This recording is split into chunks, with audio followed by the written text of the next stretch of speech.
안녕하세요. 정쌤입니다. 저는 국민학교에서 초등학교로 넘어가던 그 시기에 학교를 다녔던 세대라 그 당시 선생님의 지위라는 것은 뭐 스승의 그림자는 밟아서도 안 된다라는 말처럼 정말 절대 존중의 위치에 있었던 그런 세대였어요. 근데 제가 다니던 중학교나 고등학교는 체벌이 굉장히 심했거든요. 매질이 거의 뭐 매일매일 일어났었는데요. 그러다 보니 교실 안에서는 학생들끼리의 뭔가 왕따나 이런 게 잘 없었어요. 공동의 목표가 오늘 한 대도 맞지 말자. 이런 공동의 목표가 있다 보니까 자연스럽게 학생들끼리는 같은 편이 돼서 뭔가 이게 유일한 장점이라고 이렇게 생각해낸 게 그거였던 것 같아요. 선생님이 너무 무섭고 말도 안 되는 체벌과 폭행이 좀 난무하다 보니 우리끼리 되게 똘똘 뭉칠 수 있었던 그런 분위기가 조성이 된 적은 있어요. 물론 그게 당연히 절대로 폭력을 정당해서는 안 되죠. 제가 중학교 때 있었던 일인데요. 학교 종이 쳤어요. 수업 시간에. 그래서 이제 아이들이 다 우르르 교실로 들어갔는데 저도 그때 조금 늦게 들어갔고 가사 선생님이 이미 복도에 등장을 하신 거예요. 근데 가사 선생님 앞쪽에 어떤 아이가 이제 서둘러 교실로 들어가다가 들킨 거죠. 저는 선생님 뒤쪽에 서 있었기 때문에 눈 밖에 이제 벗어나 있던 상황이고요. 그 쌤이 그 학생을 이제 요리와 이렇게 됐어요. 그 학생이 너무 겁도 나고 걱정스럽게 조심조심 이제 다가갔는데 이 가사 선생님이 정말 덩치가 좀 있는 분이셨는데 체중을 다 실어가지고 풀스윙으로 아이 뺨을 탁 때린 건 거예요. 그러니까 애가 이 복도에서 맞았는데 저 복도 끝으로 확 튕겨나갈 정도로 여기서 이쪽으로 확 튕겨나가고 저는 그 장면을 보면서 완전히 얼어붙었어요.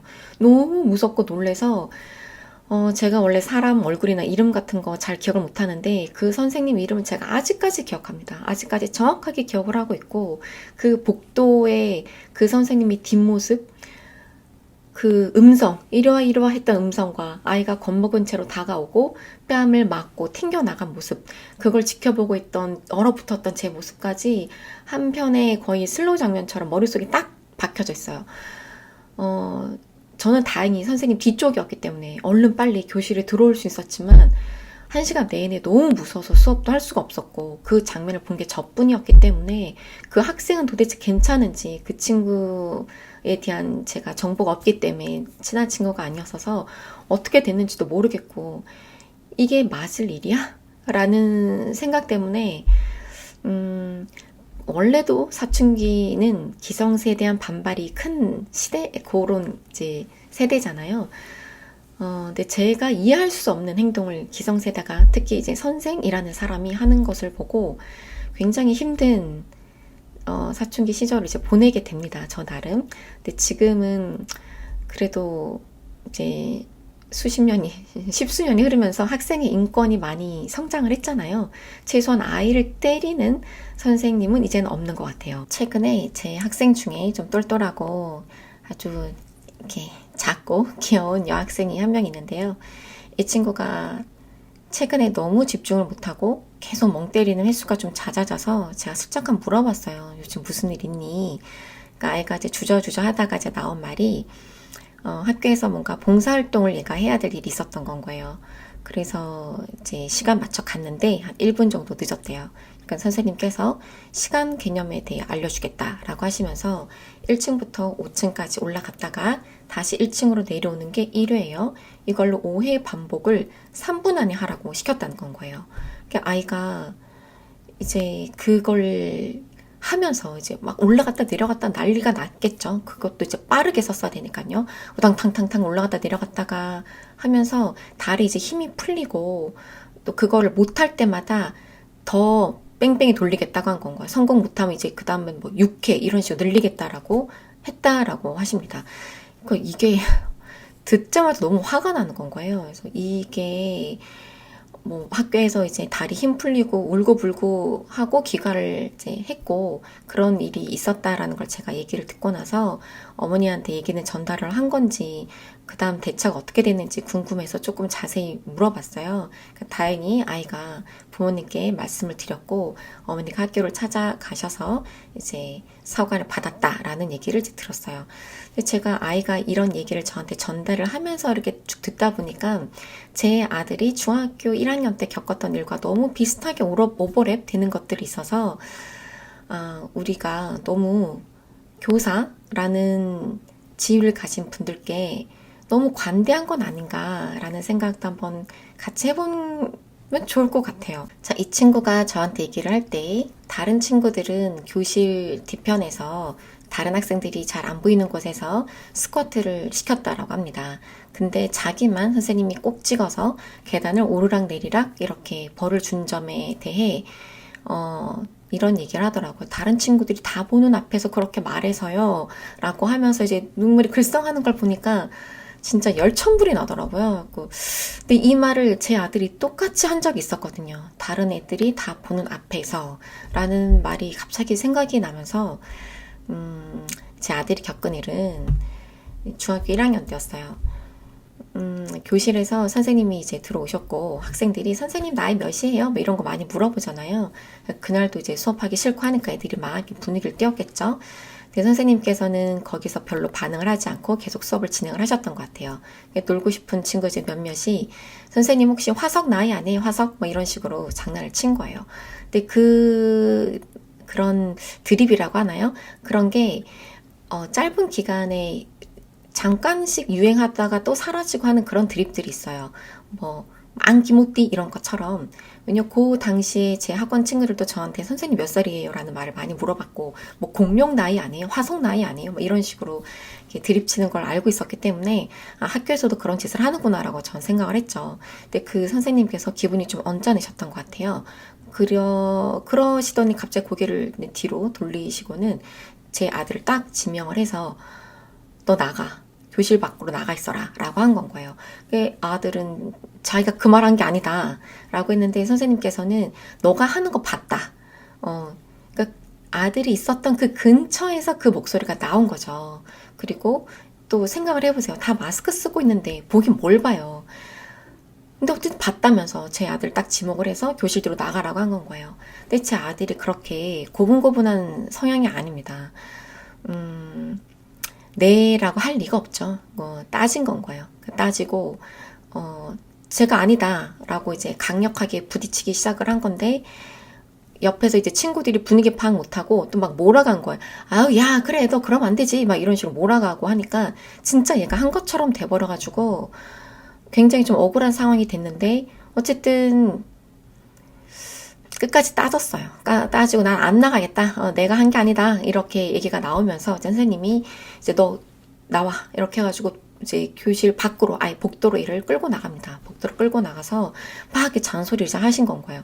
그러다가 마침 아이 담임 선생님이 지나가면서 그 광경을 보시게 됐고 이 아이 우리 반 아이인데 무슨 일이냐 하고 이러쿵저러쿵 저러쿵저러쿵 되었다 라고 하니까 이제 선생님이 저희 아이 이제 이마를 손가락으로 밀리시면서 정신 좀 차려.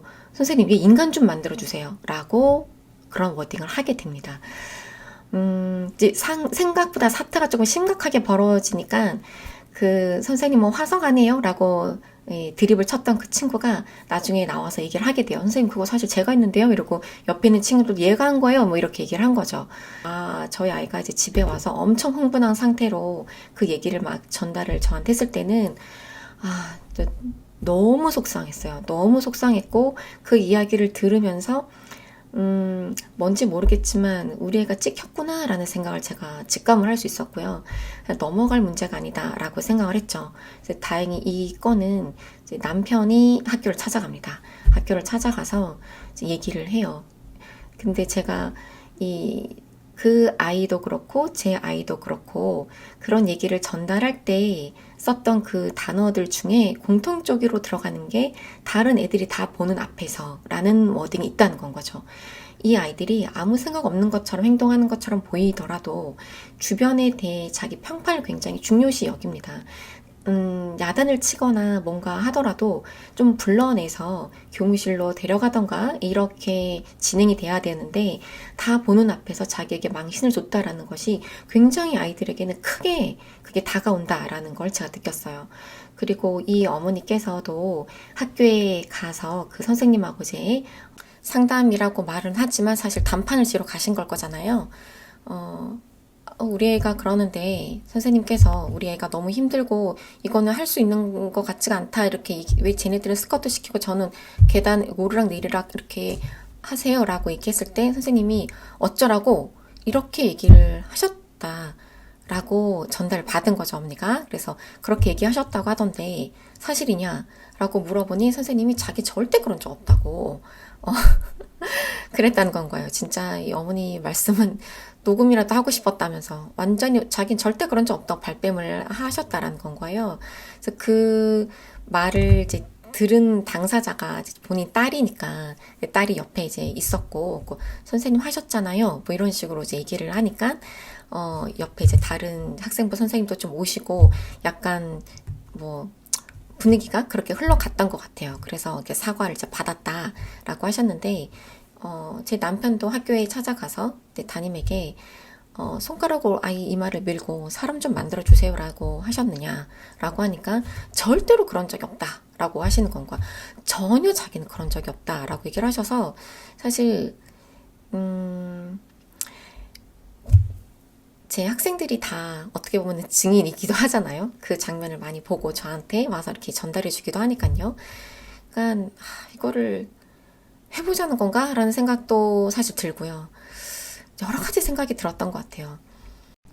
저도 그렇지만 대부분의 어머님들의 마음이 비슷할 것 같아요.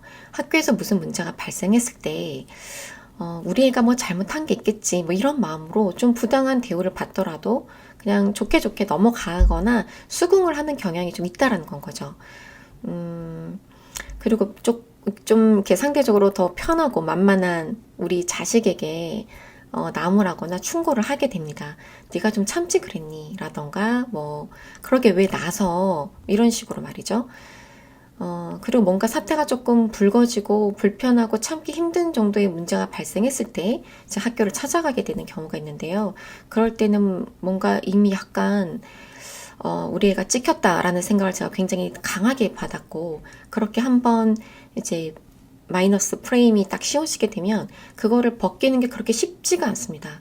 그래서 아이가 거기서 회복하는 게 겉으로는 이미 다 종결된 사건처럼 보이지나 가슴에 굉장히 울분이 쌓여져 있을 수 있다는 건 거죠. 특히 이 담임 선생님과 제가 마지막에 통화를 한 번 더 했었는데 아이가 참 억울했겠어요. 아이도 속상했겠어. 이 말을 제가 한 번도 못 들었어요. 한 번도 못 들었고 결국 마지막에 멘트조차도 뭐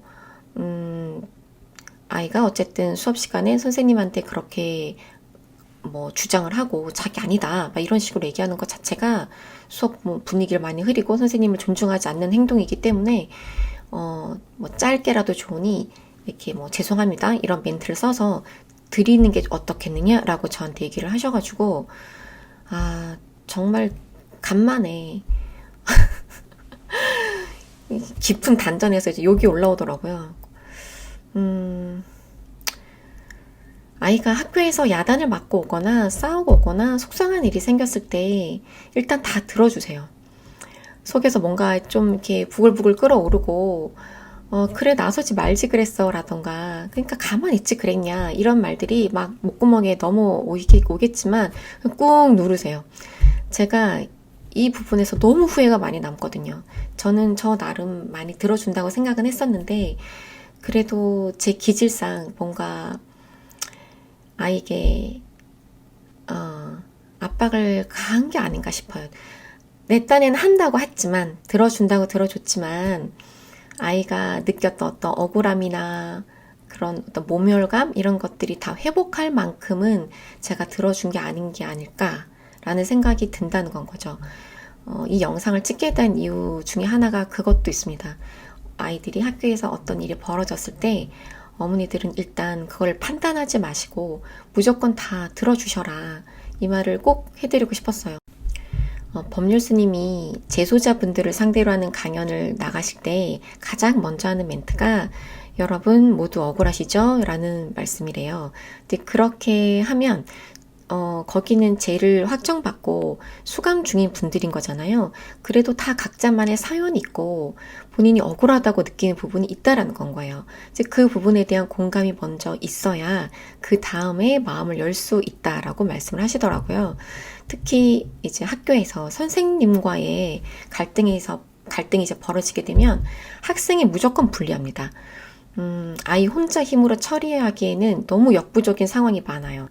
학폭 사건조차도 이제 일감으로 생각하시는, 하나 더 처리해야 될 일감으로 생각하시는 선생님들도 계십니다.